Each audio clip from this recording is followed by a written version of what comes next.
What is up, guys? Welcome back. This is the Kentucky Postgame Show, and we are so excited because the season is officially starting. Everything you missed in the Kentucky versus New Mexico State game, we got you covered. The Lobos versus the Wildcats. This is an insane team. Kentucky 86, New Mexico State 46. A 40-point difference. 40-point win, man. Yeah, 40-point win, man. It's crazy. College basketball is officially back, so I'm excited. I'm excited to see what it's going to look like. Y'all ready to jump into these highlights? Let's jump into these highlights, Let's jump into these highlights. This is the season opener for both teams. Kentucky leads the series 2-0, with this being the first game in Lexington. Look at all that blue, man. All that blue, man. It's good to see it. Good to have basketball back in the bluegrass. Antonio Reeves, big game for him. This is a guy who came back from last year, wasn't sure he was going to come back. Came back because he decided they needed a leader. I don't know if you guys heard about the group message that they were throwing in. The freshmen put him in a group message, and then they said, "We need you. You're the missing piece," and he's back. Reeves is back. No, for sure. Someone was always going to be able to stretch the floor. For sure. Now, Kentucky, they did struggle a little bit in the first half with offensive rebounding. They did fix that with a lot of good defensive plays. Reed Sheppard had a really big game. No, yeah, we love to see this. Just like this highlight, like right here, we see Reed Sheppard being able to bring the ball up the court. This offense has multiple guards. These guys, anybody can score, facilitate. They can all do a little bit of everything. Of course. So there's not really a need for just any one designated ball handler. Man, that's a perk to have, man, to be able to have three different guards that can fill it up and play defense. Man, you can't go wrong with that for us. And, we love to see that right there, just something where Justin Edwards just going backdoor cuts. Backdoor like I said, we're not seeing the big man out on the court first game of the season. Hopefully we get to see them going into the Kansas game. New Mexico State shot 32.1% from the field. I think we'll be remiss if we didn't talk about that guy right there. Robert Dillingham had himself a big game. Another big scores game. Another big game. With 17 points. 17 points. This is 17 points off the bench. He's not a starter, but he plays a lot of minutes off the bench. He's a key guy for us. 86-46, 40-point win for the Wildcats. Let's break it down, guys. There's a lot to talk about. So what jumped out to you guys specifically in this game against New Mexico State? I want to specifically talk about the forced turnovers. Kentucky having 18 forced turnovers. Like we was talking about this, that defense turning into offense. That's definitely something that's key when you don't have the bigs on the floor. When your guards can make just force the ball, just force turnovers, like we said. Reason why they was able to get a 40-point victory when you playing a lot of good defense, and those things translates to easier offense. Easy. It jumped out to me. Defense is good, of course. I would say one thing that I really noticed watching the offense is the tempo. This is no ordinary Kentucky team in terms of what we were last year, where we'd slow it down, dump it down in the Oscar. I think this year it's more, of playing fast pace. I guess since the 2012 team, seen a fast paced Kentucky team like this. You got multiple guys that can get downhill, play defense. It's more modern. Their offense seems more modern. I would say I like to see it because last year I'm just not a crazy fan of the Kentucky offense. I think some of the stuff that Cal has ran in the past is just it's not relatable to what's happening now, like in the NBA and the offenses that they run in the NBA. I know Cal last year, we're so used to seeing him dump it down in the Oscar, running floppy action, running wings off the baseline, coming off of pin downs and stuff like that. I think this year he's making it more modernized. You see Dillingham using the pick and roll more. You see Wagner using the pick and roll. You see some pick and pop action. So, and another thing that I've noticed is the ball is not sticking.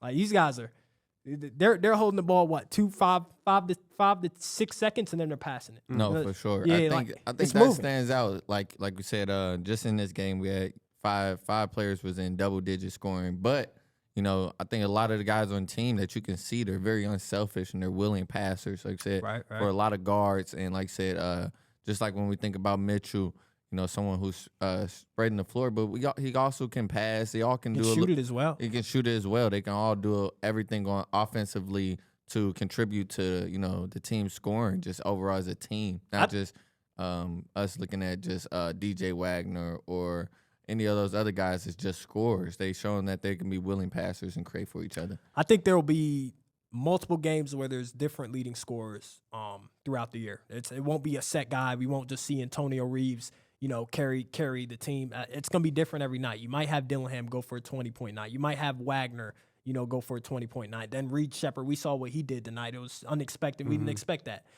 So I like what direction we're headed into, especially with this offense. It looks amazing. It's fun to watch. It's actually fun to I enjoy watching these games. It's like these guys, like, they're moving the ball and they're playing at a fast pace. It's very entertaining. Like I say, I'm just, like we talked about previous episode, I'm just curious and ready to see when those bigs get in there and how much of a difference that makes to the offense.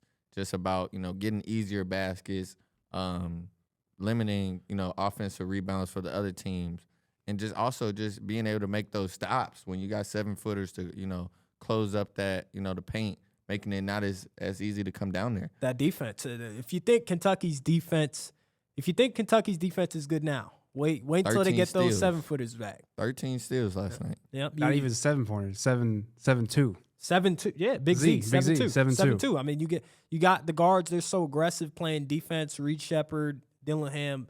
Imagine when they know they have big fella back there to back them up. They're going to be even more aggressive on defense. It's just a matter of not getting into foul trouble. And like I said, this is what we want to see. Like, it's just season opener. It's a 40-point win. This is what you start with, and this is what you build on. Not much like the exhibition games. This game, you could tell they came out like, let's really start this season, kick it off right. They're getting better every game. Yeah, I agree with that. It's still the first game, so we have a long way to go. Mm-hmm. What are some things you think Kentucky can improve on in the next game? I got to say, I want to say roles. Guys, I know people, they do look like a team that has their roles kind of identified and everybody knows their roles. But I would say once the bigs get back, it's gonna be a challenge to some guys. I don't think this is a team that's going to play all 11 or 10 or 11 guys. I think the roles, that's probably going to be the next big thing for them is finding out the roles. And then Kansas is going to be a big test. How are they going to respond against Kansas? I would say preparing for them, just watching Kansas, we'll see, what they really need to improve on when they play such a strong team like that. Like I said, I'm going to go with something like, once again, that they just don't have right now. Like I said, and that's just that height, I know they won the rebounding battle in this game. They won it 43-33, and I think that could, be even a bigger win for those bigger teams. Like say going into the games like Kansas, teams with much more height, more talent. In games like that, you can't just go out there with talent. Yeah, you gotta find your identity. You gotta have an identity. They gotta find. That's their probably biggest challenge right now. So what type of team are they going to be? Are they going to be the team that we see against New Mexico State, or is it going to be a different team? And of course, the bigs coming back is going to have a lot to do with it. Right, like we said, you just can't play with talent. Every team has talent. Especially at that level. It's about those different things that coaching as well. So we're gonna put some of that on Coach Cal. He's gonna have to show why he's Coach Cal, why he gets paid the top dollars, and he's gonna have to do a lot of coaching possibly in that game. Absolutely. Yeah, a lot of impact players on the team, obviously. But in your opinion, who was the player of this game and why? I got to go Reed Sheppard. I mean, guy comes in off the bench, first few plays, gets a steal, gets a slam dunk for his first college points recorded. I don't know if you guys saw that dunk. It looked identical to his dad's dunk. His dad has this famous picture of dunking. It looks identical. It's a very cool story how that played out. But yeah, I got to go Reed Sheppard, man. Dude does all the little things in every game. I mean, this guy, a lot of them come in, we expect their offense to be good, but I think their defense is something that has surprised a lot of people. And Reed Sheppard just proved that, he can do it, whether it's, on offense or it's on defense, whatever role you want him to come in. Obviously, I think his role is going to be coming in and running the team as a backup point guard. not turning it over. He can't turn it over. He has to, run the team, and you do the little things, as he did last game. I think I'm going to go with Rob Dillingham easily. Like we said, we talk about him leading all scorers with 17 points. But, what's really standing out is, like we say, that role, going to roles, him coming off the bench, someone not expecting, but we know that each of these guys possibly may be a different leading scorer every game. Yeah. But he was able to come in this game and be like, hey, I have mismatches. I can get my shot. I can get to the basket. He found different ways to score out there and just giving, like we said, that impact, doing what he can in his role. Being a star in your role is always key, to being a successful team when each player can take their role, define it, and be the best at what they can at that role. Dillingham is special because I was a little skeptical, a little bit iffy on, how he'd be used when he got to Kentucky. And what I've been noticing is that Cal's letting him play.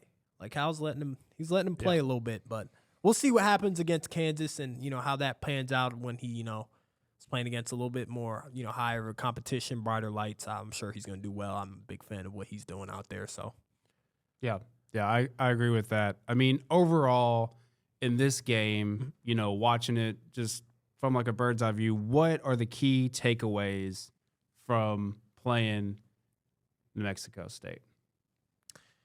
Key takeaways, I got to go with rebounding. We got to get the bigs back. Once we get the bigs back, it's going to be a different team.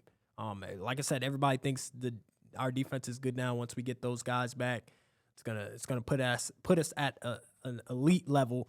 I'm a little bit nervous because the other SEC teams out there, they look very impressive. The Arkansas, the Georgias, LSU looks good. Tennessee looks amazing. So I'm a little bit nervous to see how we're gonna do against those guys. We got some time. It's still January before SEC starts up.